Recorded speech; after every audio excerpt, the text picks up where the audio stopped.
ہم اپنی تحریر کو کیسے بہتر کریں؟ تو سب سے پہلے تو میں یہ عرض کروں گا کہ جو اچھے لکھنے والے ہیں، ادبی نقطہ نظر سے جو اچھی تحریر لکھنے والے لوگ ہیں، آپ ان کی کتابیں پڑھیں۔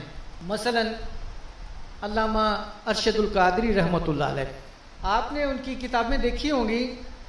کچھ کتابیں اختلافی موضوعات پر ہیں۔